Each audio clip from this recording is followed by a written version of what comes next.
That Penn State win wasn't necessarily the prettiest thing we've ever seen, but the Hawkeyes get the job done in a rather circuitous way.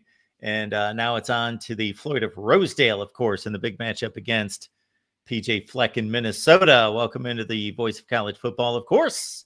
Talking Iowa Hawkeyes with all of you. The Hawkeyes at 5-2, still very much alive in the Big Ten race with only one loss. Corey Brad right next to me from the Hawkeye of the Storm.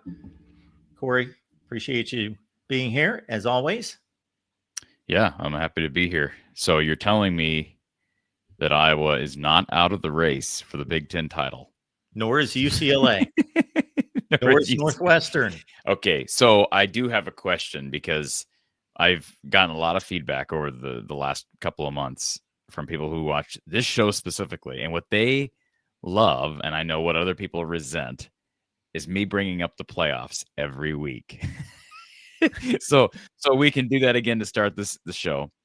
Iowa survived Saturday. You survive in advance. They're still in the playoff race. Yeah. And by the way, I want to bring this up because I was thinking about it this morning. If Iowa were to lose another game, all right, lose another game and somehow get to 7-2. Now listen, just listen for a second. If they were to get to 7-2, there's a chance they end up in the Big Ten title game. Now, it's not a great chance. Now, I say that because it's not a great chance, and it's not a great chance. There's a lot of teams with one loss in the conference. You have Indiana and Oregon at the top with no losses. Or excuse me, I'm sorry. Indiana, Ohio State at the top with no losses. And I would think the most likely. Okay, don't tell me. All right, it really can't happen. It can't happen. Okay, you finish your statement, and then I'm not gonna. No, we're not gonna continue a charade. Go ahead. If we went to the nth degree of complete. Okay, so my question to you is, what will the final record of the two representatives be in Indy? Because I think you're probably right. I'm just saying, like, what would be the chances of a 7? I'm not talking about just Iowa. Any conference team in the Big Ten that ends up with a 7-2 conference record, 7-2 in the conference, getting you to the Big Ten championship game. That's what I want to know. So I didn't jump on you initially because I started to process some things, and this is the issue: is that obviously they've got a head-to-head loss with Indiana. Who? Iowa. Okay, so yeah, you just assuming Ohio State will just. No, yeah. I'm not assuming that. I'm just saying that there could be a situation where they're in a head-to-head situation with Indiana. So obviously they're 2 losses behind at this point. No.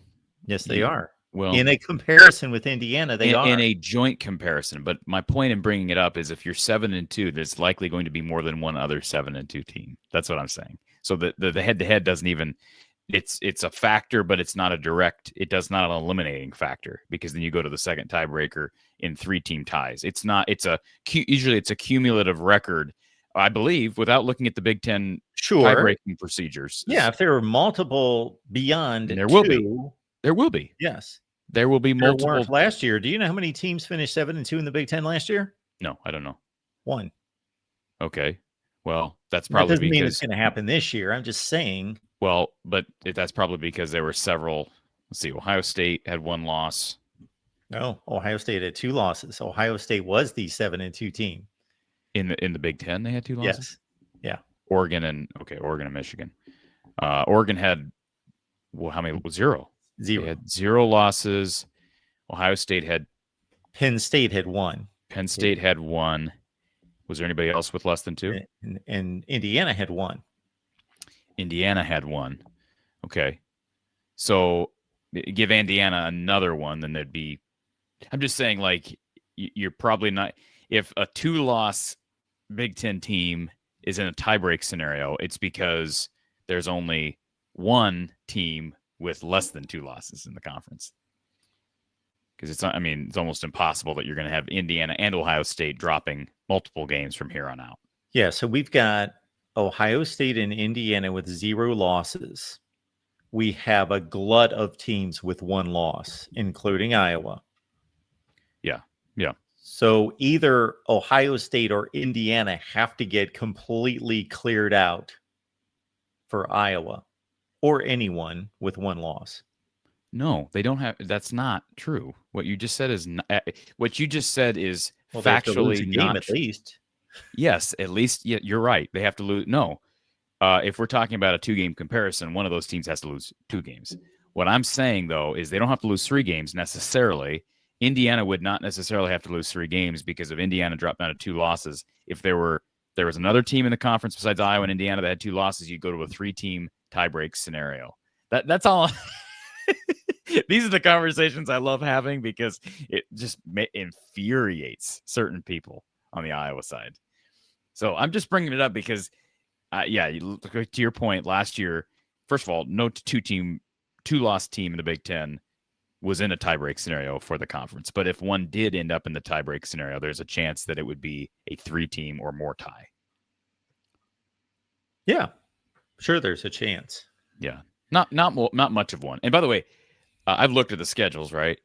I don't see Indiana losing more than 1 game, and I don't really see Ohio State losing more than 1 game. So I think it's likely you have a tie with multiple teams with 1 loss, and it could be Oregon. They could be in a 3-team tie with Indiana and Ohio State, but it could just be Indiana, Ohio State. If Iowa beats Oregon, that's one of those games. Like if you want to start talking about those scenarios, you almost have to beat Oregon. Obviously Oregon, USC end up being the most important games in the schedule from a perspective of conference placement positioning. If you have any chance, especially if you don't run the table, like if you ran the table, then we're going to have a conversation. Then that gets interesting because I don't know what would be the 3-team tiebreak scenario between Ohio State, Indiana, and Iowa. Well, I'm sorry. Assuming actually that's not true because that's assuming both of those teams lose at least once. So winning out, honestly, at this point, is the best case for Iowa to make the 12-team playoff. Winning out. So you win out and then hope that Indiana and Ohio State win out. You want the Hoosiers and the Buckeyes to win out because you don't want a chance at a 3rd loss. You do not want a chance at a 3rd loss. 10-2 will get you in it as an at-large. You don't want to be playing for an AQ because then you might get knocked out. And I don't want to hear about what the playoff committee says they're going to do because I don't trust them that they would put in an Iowa team that's 10-3. You don't want Indiana and Ohio State to lose, yes, to set up a championship game scenario for a third possibility. But you also want them to win out just so they're beating teams that could factor into. Yeah, and I want the committee to have to say Michigan.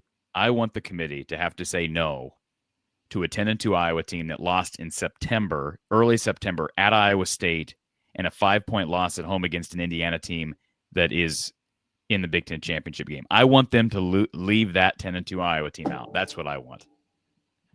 Well, that Iowa State loss is starting to not look quite as good. Context is important there. I'm not going to defend the Cyclones. They've been dealing with a ton of injuries on that defense. But you're right. That's not helping. That's not helping. But it would take a lot of losses for Iowa State, that game to be considered a bad loss. It was on the road early in the year. Now, Iowa State's got a chance this weekend, right? They play BYU.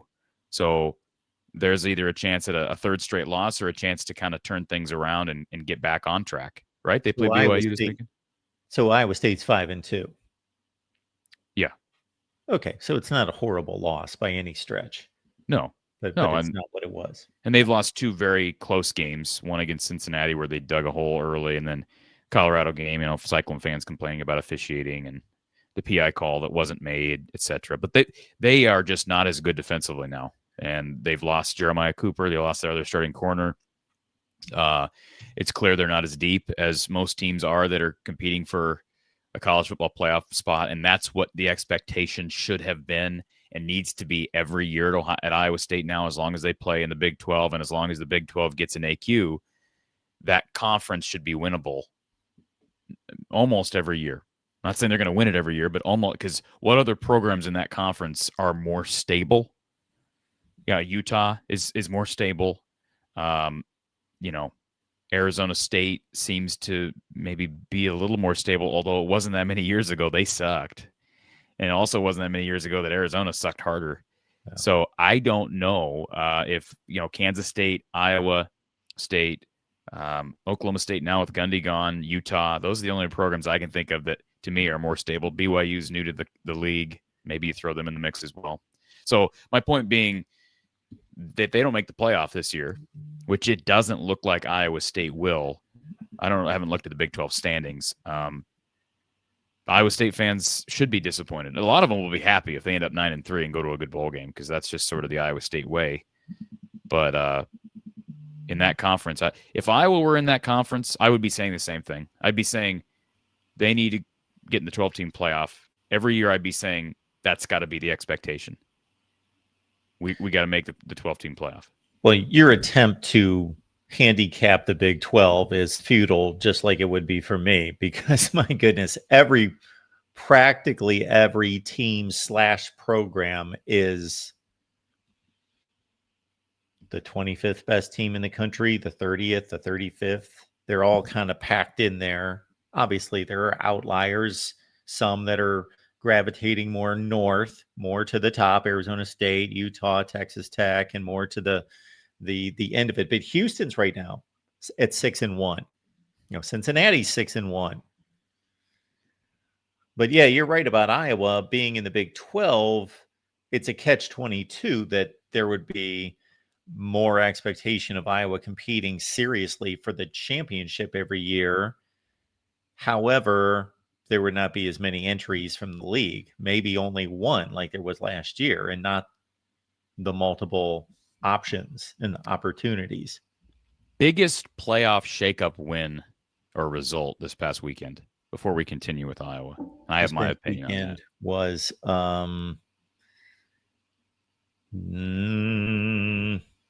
I'm probably missing something. If you've got one in mind, I was going to say UAB beating Memphis.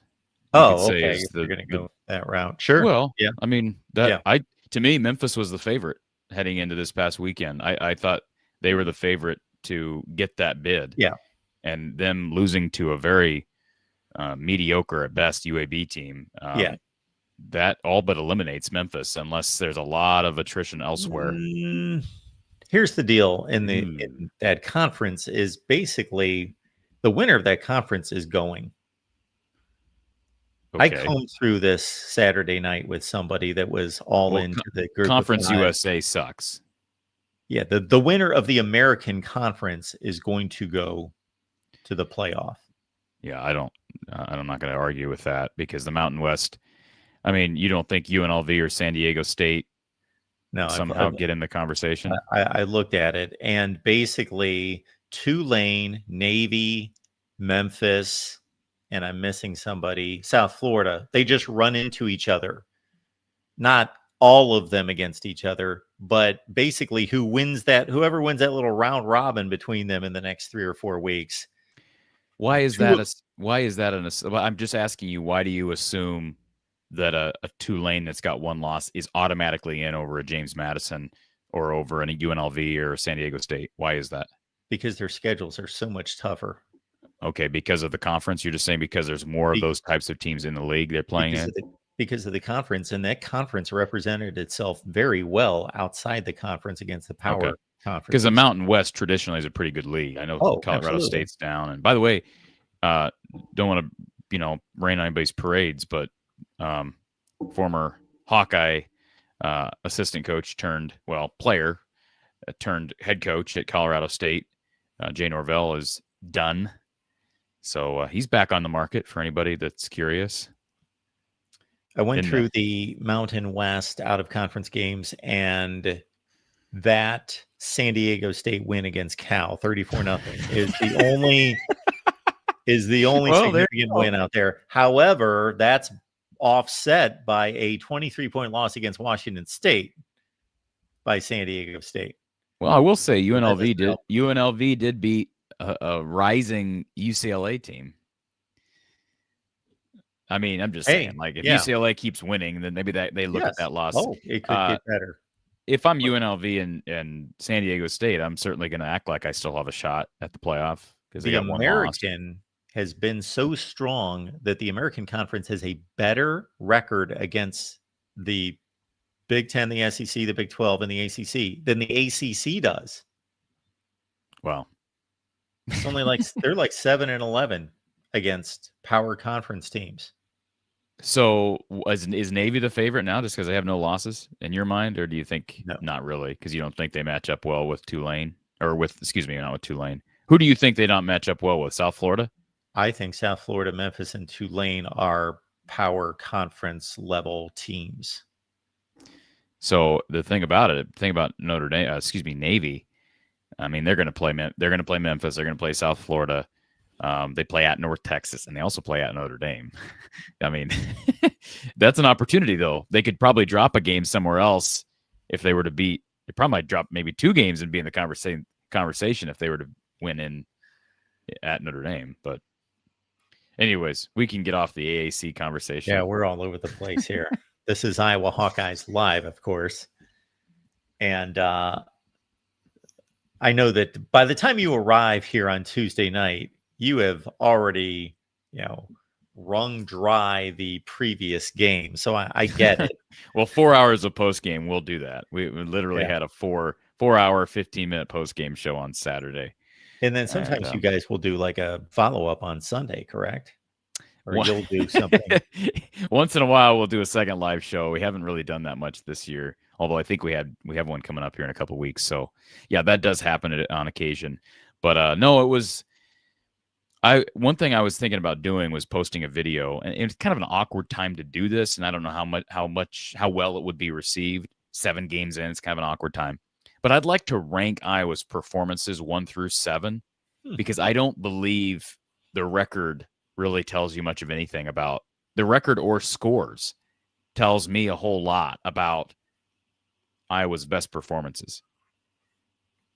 Like, if I asked somebody this yesterday that watches all the games, I said, if you had to guess what's Iowa's you had to guess what's in Corey's brain right now, what has been Iowa's best performance of the season? You might get this, maybe. Okay. Indiana. Yes. Yeah, I think they played their best game against Indiana. I look at the scoreboard, you're like, oh, they only scored 15 points. But that's against a really good Indiana defense. And it's also a game where Mark Gronowski gets knocked out, when they had points left to score. So, yeah, I mean, especially, they had the one pick. But I'm looking at the other games. I'm like, wow, the passing game was horrible against Albany week 1. Yeah, UMass would be in the conversation, but they play UMass. I mean, they're horrible, right? But they played better against UMass. Iowa State, they could not throw the ball. They ran the ball decently well, played really good defense. So, that's probably middle of the pack, even though they lost. Indiana's got to be at the top because of how they played on both sides of the ball, with the one exception being that early interception that ended up with a touchdown for Indiana. But I don't think they played all that well against Wisconsin. I don't think they played bad. I mean, they won 37-0 or whatever it was. They didn't play badly, Mark. But if you go back and watch it, like they didn't do anything through the air. Wisconsin, the defense played great, and Wisconsin just gifted them a couple of those. I mean, the one throw to Graves, great play by Graves, but I mean, really ridiculous, ill-advised throw. The backwards pass that ended up as a fumble was recovered by Iowa. Great hustle, but again, you got to factor all this in. I don't think Iowa played all that well against Wisconsin, 134-0. And then against... That was Ohio State's score. Of course, Iowa put on another 3. So yeah, Iowa Wisconsin's on quite the run here. Yeah, they are. 71 zip the last 2 weeks. But then this week against Penn State, I don't think... it doesn't feel like Iowa played very well to me. I don't... They had a couple of really nice calls at big times and well-timed plays. But boy, to throw that early interception, just like the start of the Indiana game, and, to break down the way they did, I'm not going to – we don't need to belabor the 66-yard field goal attempt and talk about why – like, I don't agree with Kirk that it was a bad decision. I actually applaud Kirk for doing it. It didn't work. But the chances of it, we brought this up. We went through all the percentages with Kyle Spence, with Don and myself 4 hours into the show the other night. Like, the numbers say he should do that next time. Now, I don't think he will. He's basically stated that he regrets doing it. I don't like that. I don't think it was a bad decision. It was very fluky what happened. It was extremely fluky. And I don't want to hear about how boneheaded of a decision it was. Why was Matt Campbell willing to do that with Kyle Conrady in Jack Trice from 65 earlier in the year? And by the way, they made it. It wasn't a bad decision. Now, they did have, you could say it was maybe not a great decision given some of the issues they've had with special teams like blocking and all that stuff. But just purely from we shouldn't attempt a 66-yard field goal at the end of the half because something bad might happen. Like, I don't agree with that. And most of the time when a kick gets blocked there, it's not going to go straight into the backfield and have a Penn State guy just and run back for a touchdown. Like, that was such a crazy way to end that half. Yeah, it was perfect. It really was. So for Iowa to win that game with that early interception that turned to a quick touchdown, and then that which turned into a touchdown, for them to win the game after that, I'm like, wow. I'm not gonna say they got lucky because I don't believe in luck per se, but they pulled a rabbit out of their hat, Mark, because it did not feel, when they went down by 2 scores in that second half, I'm like, oh crap. But they found 25-24. Oh, and then let's not even talk about the 2 failed 2-point conversions. Yeah. Which I did hear the portion of your show the other night where you were looking back to find the last 2-point conversion. Correct? Yeah, so 2021 or 2? Yeah, so I apparently was just wrong on that. I had tried to research that pregame and had seen the number 1 next to how many times Iowa's converted 2-point conversions. That apparently is not true. They've converted 4 2-point conversions in the last, what would that be, 9 years since 2017. They've converted 4, but they're like 4 of 15 or 4 of 16 or something like that. That's really bad, Mark. I mean, that's really bad. And that's a question that needs to be brought up in a press conference. I don't think it will be unless Iowa loses because of it. But that's a question that needs to be brought up in a press conference. What is wrong with your 2-point conversion offense? And I liked what Tim Lester did down the stretch. I didn't think it was I said this post game. I didn't think it was Tim Lester's best performance, but I thought down the stretch some really timely calls. Obviously, the 2 keepers by Mark Gronowski were huge. Mark deserves a lot of credit for what he's done on the ground. Caden Weegen's touchdown catch and run, that was huge. I think Tim's done a great job getting Caden the ball in open space. They really didn't try to attack downfield on Saturday, which was interesting. And Mark didn't play great, like especially first half through the air. He was not very crisp at all. So I would say that the last 2 weeks, like Mark, since he's come off injury, arm-wise, has not looked very good. And he really didn't do much of anything against Wisconsin. Like, they just won that game off turnovers and off of a really dominant run game with their backs. But Mark's, they're going to have to win this game and then get to the next bye week. Mark made the comment today with the media that he thinks that next bye week can really help him get back to 100%. Because I think even though he seems to be like he ran better down the stretch on Saturday, I think that's affecting him in some regards, that injury. And I hate to say that because it seems like we've said that every year with injuries, but his arm looked a lot better against Indiana than it has these last 2 weeks. A lot better against Indiana, a lot better against UMass, a lot better against Rutgers. They seem to have figured out the pass offense, with the exception being some drops. But it wasn't on Mark Gronowski. These past 2 weeks, he's been not great. So, yeah, I mean, I would say Indiana's their best performance to this point. And then after that, maybe Rutgers, even though they had that putrid first half defensively, or UMass somewhere in there. And then, I think they still have yet to play their best football. Maybe Indiana was that. But if you just clean up that first turnover, they probably win that game. Appreciate you being here at the Voice of College Football. Catch Corey, of course, at From the Hawkeye of the Storm on a regular basis. And you can get Corey's picks. He's got a 12-pack that he supplies for us here at the Voice of College Football. And my picks on Patreon is the best place to get it, because you can just take a look at the previous or the current week's picks. And Corey, you're outdistancing Steve Dace and Matt Zemek, at least against the spread. I think Matt has the best record straight up. I was sort of rolling there for a while, but these last 2 weeks have been a little rough. They haven't been great for me either. Yeah, I've gone 5-7 these last 2 weeks. I'll admit that. So but I built up enough cushion for the season that hopefully recover. I'm still well above 500. So I went 10-10 against the spread last week, and 3 of those were half-point losses. Those are brutal. I had at least 2 half-point losses this week. Brutal. Those are brutal. But that also tells you, you're like, man, Vegas knows what they're doing, right? Yeah. The people who are making those spreads. So speaking of which, Vegas did not know what they were doing concerning Minnesota football against Nebraska when it came to a point spread. And this week, it's about identical, although Minnesota was at home against Nebraska. And I, for one, just about came out of my chair when I saw that point spread last week, when somebody called up and said, "Did you see the Nebraska?" And then there was this groundswell of Nebraska support and people in the chat saying, "Yeah, Minnesota's no good. They're gonna whip Minnesota."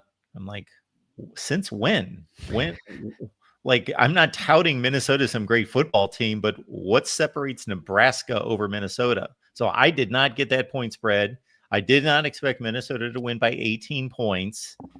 But here the Gophers are, another 8.5-point underdog, despite, of course, being tied with Iowa in contention for the Big Ten championship. So my inclination right away, again, I'm not a betting man, never will be, but my inclination right away is to take Iowa against that number. Or excuse me, I'm sorry, take Minnesota against that number. I do think Iowa will win. I mean, I may change before I come out with my official score prediction later this week. You're not. What are you laughing at? You won't pick Minnesota to win this game. Why? Why won't I? Because why? You are supremely confident that Iowa will win anytime they play Minnesota, and I'm not. Well, they do. They do win. I know they do. They play they Minnesota. do. They've only lost once, and that was highly questionable. Exactly. So they do. Yeah. They win every time they play Minnesota. And they win usually by like 2 or 3 points. But last year they had a dominant performance against Minnesota. And the thing about the Gophers, though, the Gophers have uncharacteristically not been able to run the ball this year until they got Darius Taylor last week back, one of the best backs in the Big Ten, and they ran it all over Nebraska. And Drake Lindsey, wasn't he at Northwestern before? He was an FCS quarterback. Okay. Where was he at? Who am I thinking of that was See, you would be able to keep track of that. I don't. He was with one of those FCS teams. Who am I thinking of at Northwestern? You're thinking of, I don't know, Patrick Ramsey? Not Patrick Ramsey. Yeah, Peyton Ramsey. Peyton Ramsey. Indiana. That's what I'm thinking of. Northwestern quarterback. Okay, Drake Lindsey was at, you want to guess?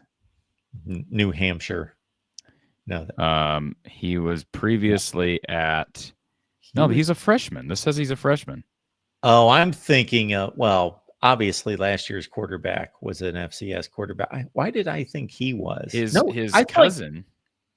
cousin played at Arkansas. I thought I heard that he followed Brosmer from, even if he didn't play there, like maybe his first year or something. No, not well. I mean, I guess it's. I'm not seeing that, but maybe just committed there or something. Yeah, no, he was. This says he was a redshirt freshman last year at Minnesota.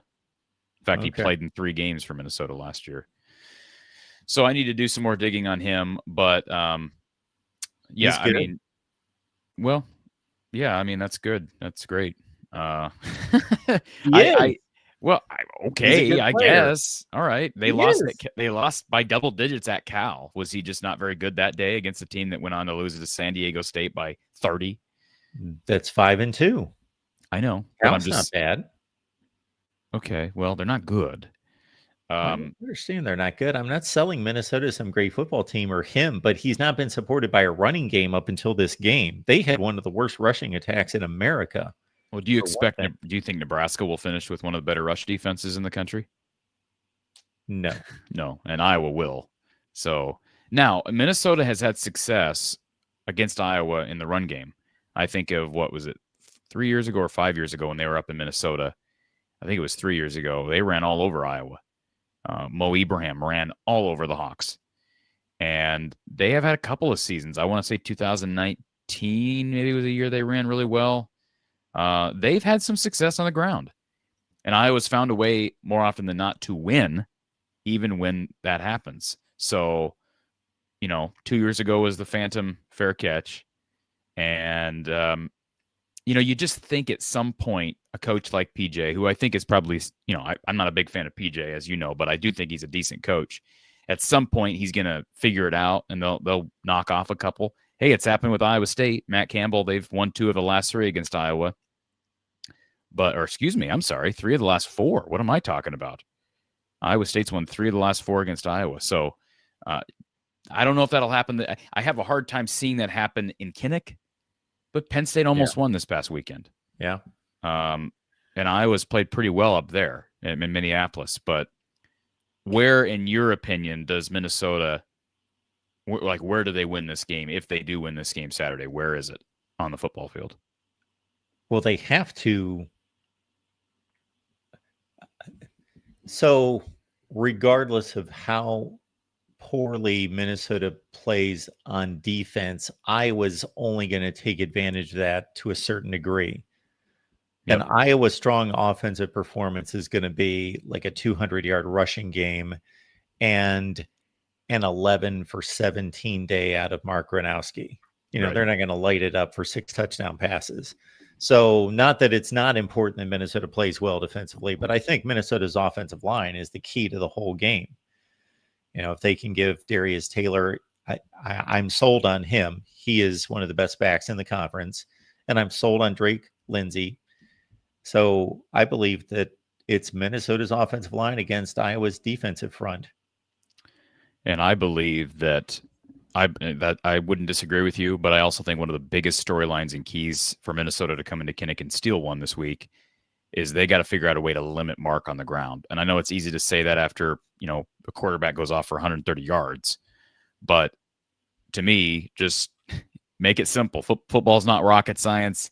When Iowa hands the ball off to Kamari Moulton or Jazz Patterson, who, by the way, is looking to be back this weekend, as is Terrell Washington, they're going to have a healthy stable of running backs. Okay, fine. They got a really good offensive line. They're going to get their yards on the ground, but they're going to be hard pressed to get to 200 with their backs. But if Mark gets, 50, 60, 70 yards or more on the ground, then it just creates a total different dimension. And that's really why they won Saturday. They ran the ball well on the ground with their running backs, but, defense struggled at times. The offense put them in horrible positions. Special teams gave up the touchdown. Normally that's a game Iowa loses, but when you add that extra dimension of Mark Gronowski, who's able to not only go with designed runs, but also when a play breaks down, his ability to scramble and make yardage, which is something Iowa hasn't had, it just changes everything. If Iowa is going to be anywhere close to 50-50 run/pass, we're talking 50-50 run/pass calls. But if it's a pass call and Mark's able to, on even a third of those, create something on a play that would normally be nothing or a negative play, that's a huge factor. So if you can figure out a way to keep him, especially since he's not 100%, keep him somewhat contained, I think they have a shot to win, because I think that's what adds that dimension that can get Iowa into the 30s points-wise. And they didn't even do that Saturday, and they still won against a Penn State team that obviously is very talented. I know they're sliding. But, I see quarterback. How much does Drake Lindsey run? I really haven't watched much Minnesota football. I caught the end of that Nebraska game. He doesn't. From what I can tell, I watched the Nebraska game. I can't say that I really remember, because for one thing, I knew what the final score was going to be when I watched it. So I wasn't that invested, but I did want to kind of technically just see it for other reasons. I just somewhat took pleasure out of that game for some reason. You love you some PJ Fleck. That's part of it. Well, PJ Fleck. And then again, this Nebraska situation with them. I just talked to a Nebraska fan earlier today. It's a good friend. And this Nebraska fan made the comment that they're just so tired of people, and they didn't say players or coaches, but even just fans expecting Nebraska to do all these great things when they don't. Why would you expect Nebraska to go up to Minnesota and win when they haven't done it. They don't win those types of games. So that some Nebraska fans, they recognize it. They understand it. And I brought up the game against Cincinnati week 1. I mean, I made the comment to you. I'm like, Mark, they were celebrating an Arrowhead like they just won a Super Bowl. So, and I get it. They had not won many close games in recent years, but it's still just Cincinnati on a virtual de facto home field. So, yeah, Nebraska's weird. And Raiola wants to be Patty Mack. He's not Patty Mack. And Patty Mahomes. I'm sorry. Patty Mack's Patrick McCaffrey. I gave him that slogan, that nickname. But he's not Patrick Mahomes. And I saw Raiola and the plays that I saw from him Saturday. I know he gave up 9 sacks. Part of that was his issue, his problem. He's rolling out of the pocket. He doesn't seem to have any clock. And I know your internal quarterback clock, pocket clock gets altered a little bit when you get hit, right? And your offensive line's breaking down. But he created some of his own problems by not using the pocket that he was gifted. So yeah, they're weird. And their schedule's very favorable. Nebraska, and we'll talk about it next hour. Nebraska and Illinois schedule is so favorable. Both of those teams still have Nebraska's not going to the playoff, but Illinois has got an excellent chance at going to the playoff because their schedule is very, very favorable. And if they get past this trip this Saturday, they're going to Washington. Okay. Yeah. Yeah. That's the game, right? That's the big game left in the schedule. And even if they lose it, they're going to be probably 9-3, that's it, because they're not going to Big Ten title game. They're just not. They're not gonna go with 3 losses. So 9-3 is an unsuccessful season for the Illini, in my opinion. It's going to get them a good bowl game, but a bowl game most people don't care about. If you're going to drop a game, what do I say, Mark? If you're going to drop a game in this conference, drop one out of conference. Give yourself at least a minute chance of sneaking into that Big Ten title game, because then you get a chance at an AQ. You could lose all 3 conference games. Non-conference games. You could lose all 3 non-conference games and make it into the Big Ten title game and have a shot at the playoff in Indy.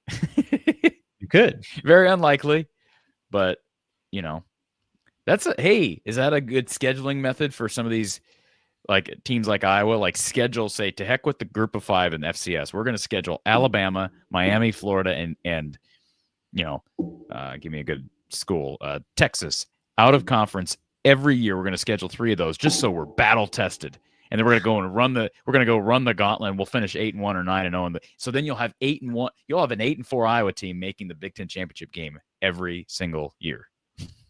8-4 with a chance to play for the playoff. Or they might be beat up by the time they play their Big Ten opener. Probably would happen. Yeah, I'll put a lid on the Nebraska hate because I opened up after the game and just laid waste to Nebraska. But I almost produced a video this week just to basically, it was going to be, the title was going to be Nebraska is Rutgers. That's who they are. They're Rutgers. Can I just They're say, no better than Rutgers. And again, some of this is for a Big Ten show, but can I just say Rutgers is not as good as I thought they were. Like I thought they were going to be okay because of their passing game, because they have really good receivers and a quarterback who's very capable. But man, they suck. I mean, you lose by 46 at Oregon. At home against Oregon. At home, crossing 3 time zones. Got blown out by Washington. Got blown out by Iowa. Although it was close for quite a while, it ended up being a double-digit defeat. I mean, they got to start blown out by Iowa. Well, 10-point loss, Mark. No, and in reality, I said blown out, and I thought, no, they didn't really get blown out any other time. But no, I mean, and they still got to go to Ohio State and to Illinois, plus a home date with Penn State. And who knows what Penn State, maybe they'll figure things out by then. What do you make of how Penn State played this past weekend against Iowa?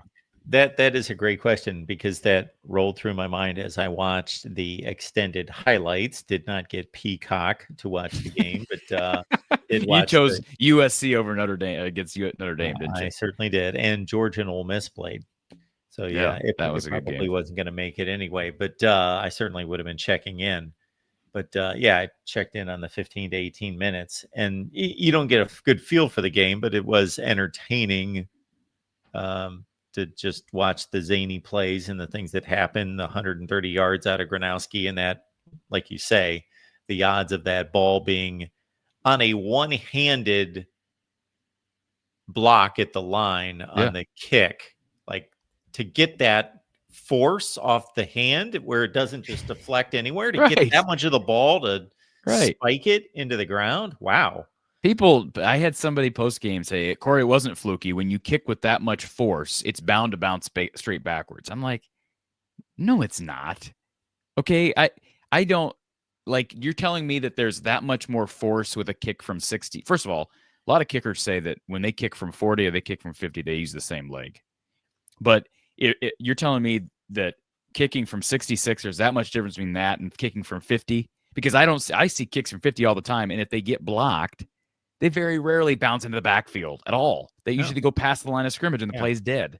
I would agree with that philosophy if they were kicking up against a brick wall. Yes, it's going to come back faster, but not when they're or a trampoline. Yes. You know, no, that ball just went straight backwards, and you have the edge guy he looked it up and he said, "Oh, you know, someone dropped me a gift," because it was, you know, that ball was is unbelievably reminiscent of.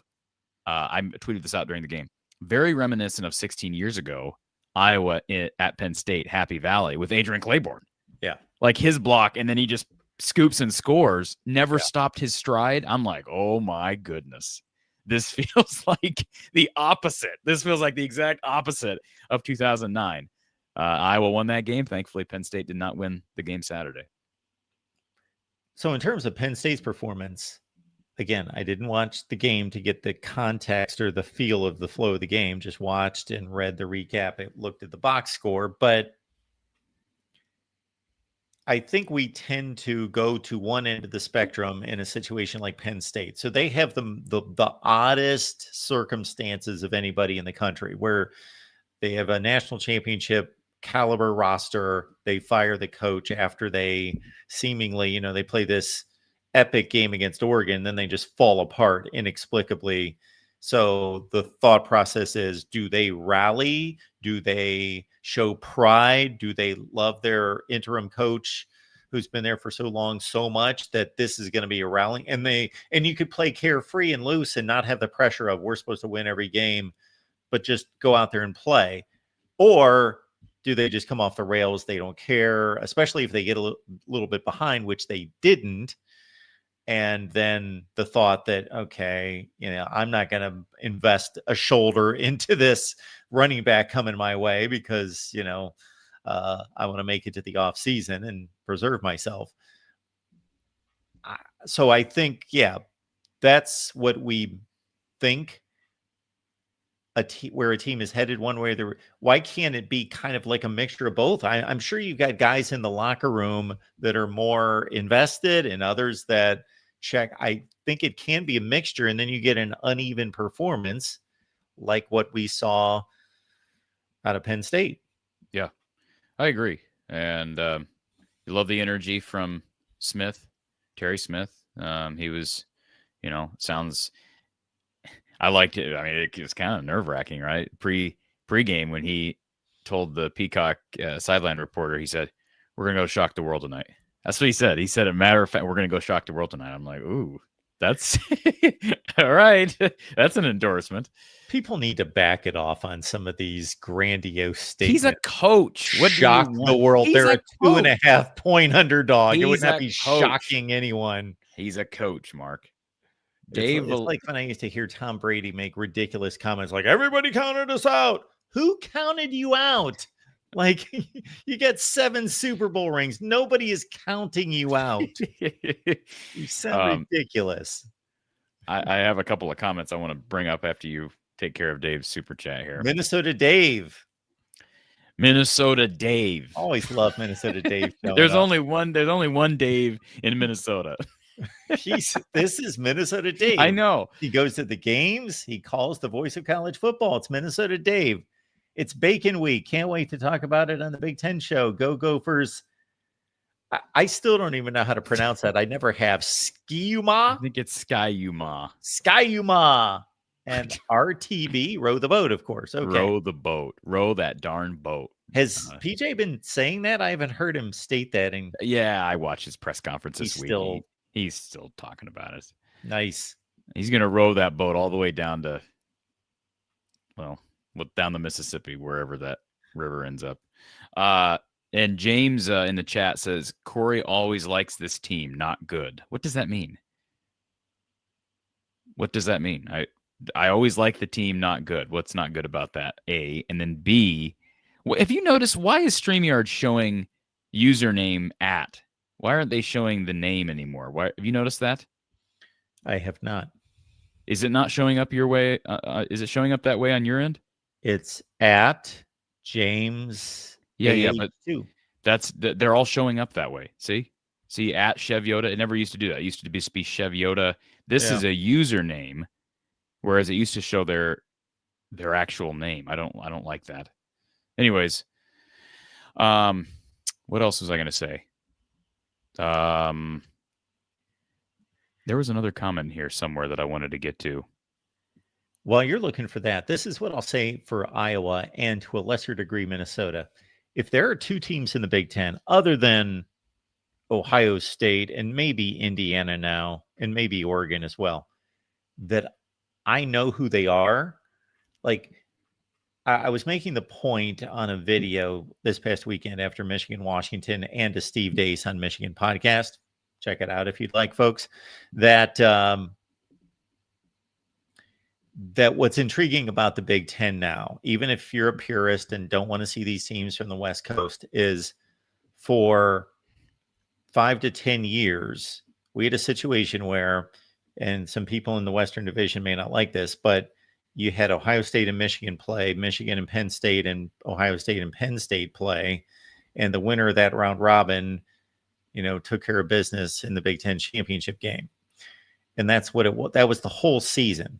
That was the whole season in terms of the conference champion. Now you've got all these interesting Illinois and USC and Michigan and Washington, and these teams that are all very close.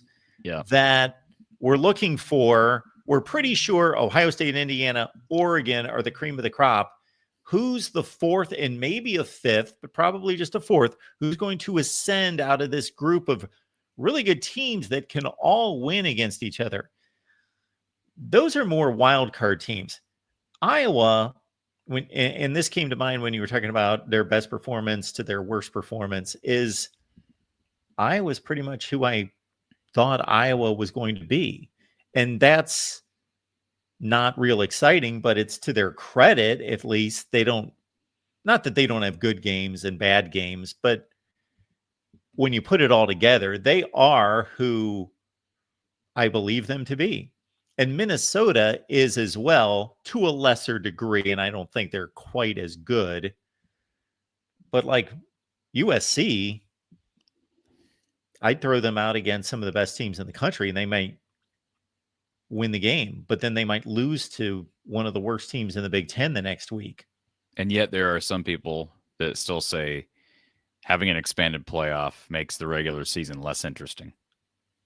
And I don't agree with that whatsoever.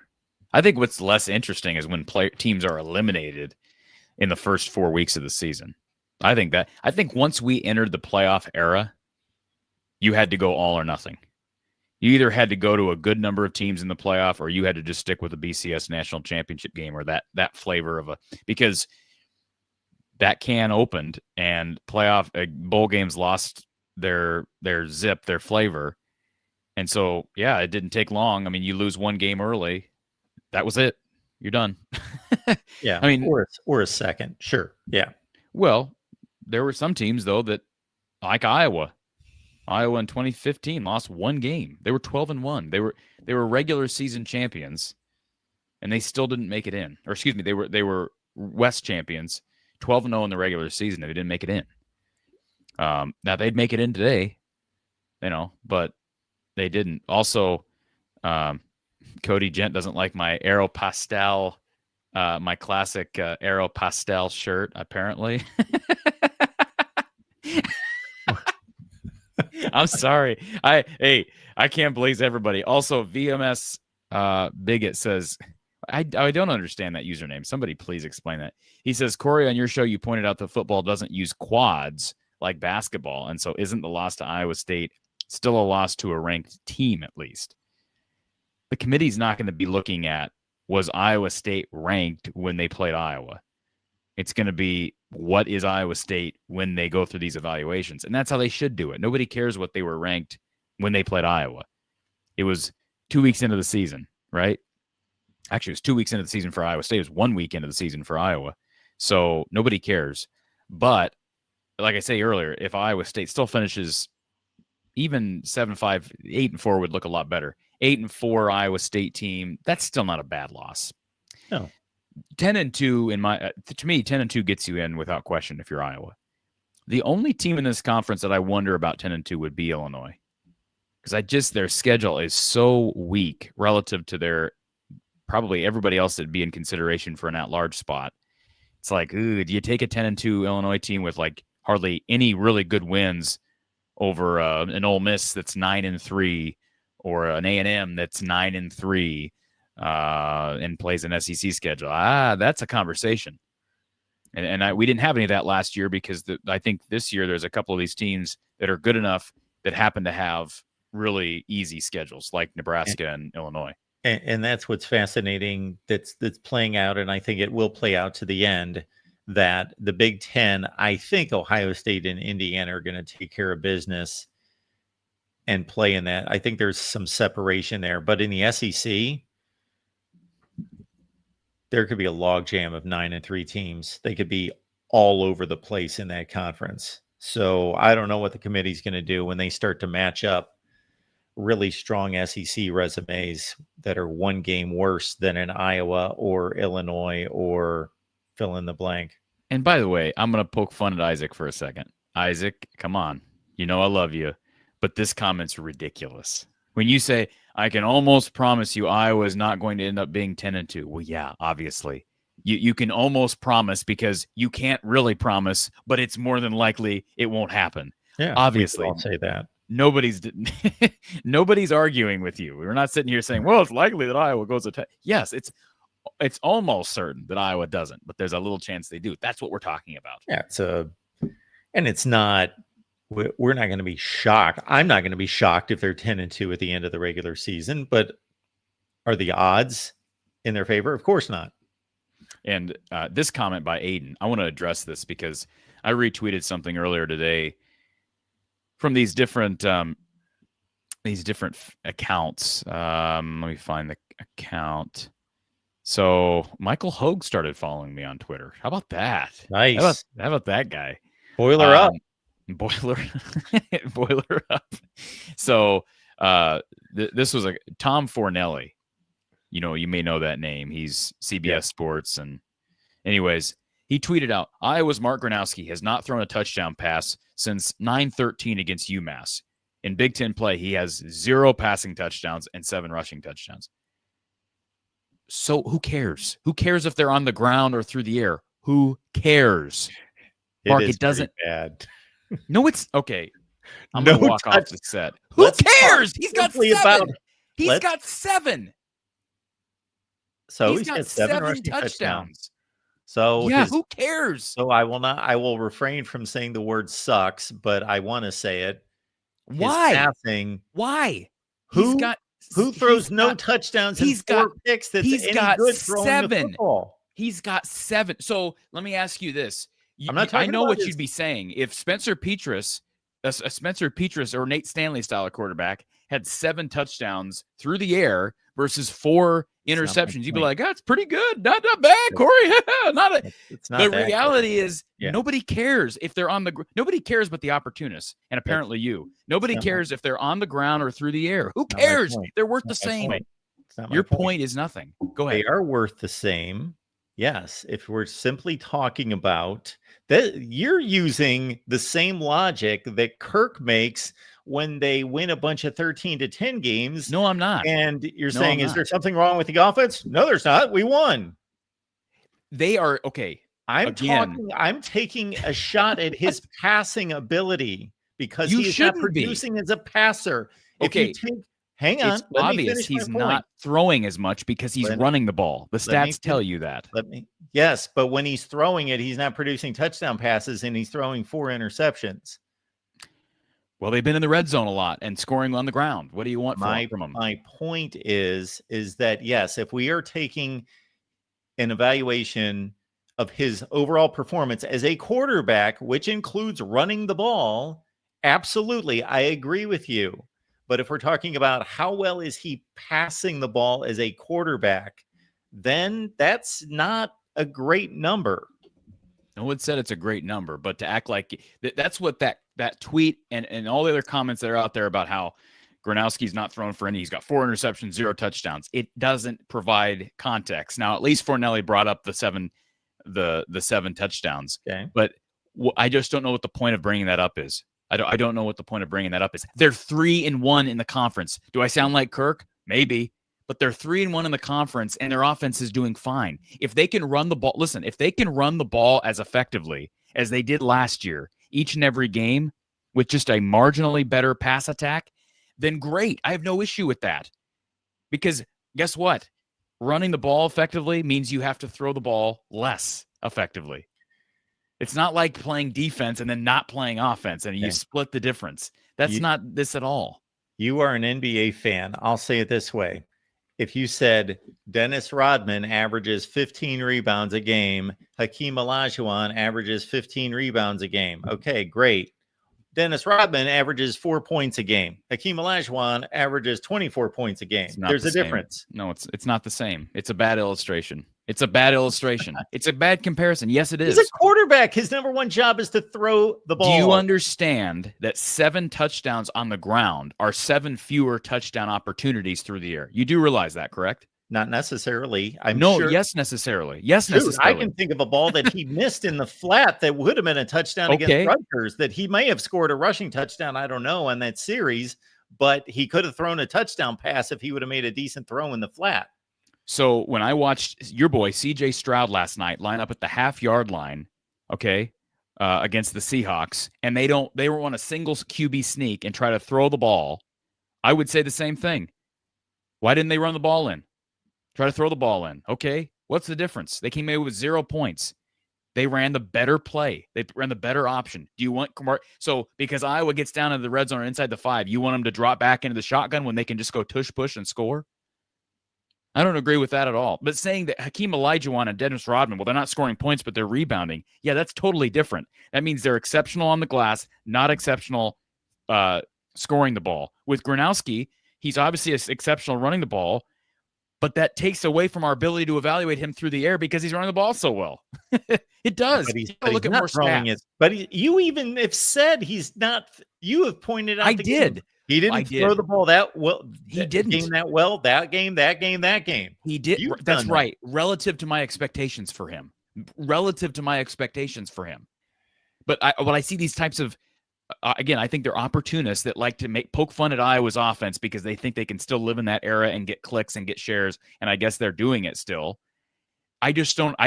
It's lack of context. And 4 years ago, I had no issue with because the offense sucked collectively. It sucked collectively. But Lester's rebuilt the run game. They have a quarterback who's dual threat. Yeah, he's not playing great through the air, but he's exceptional on the ground. He's playing through injury. Their receiver certainly play better. Their offensive line's playing really well. I am getting a little bit defensive of Iowa because contextually, it's not a very honest comment.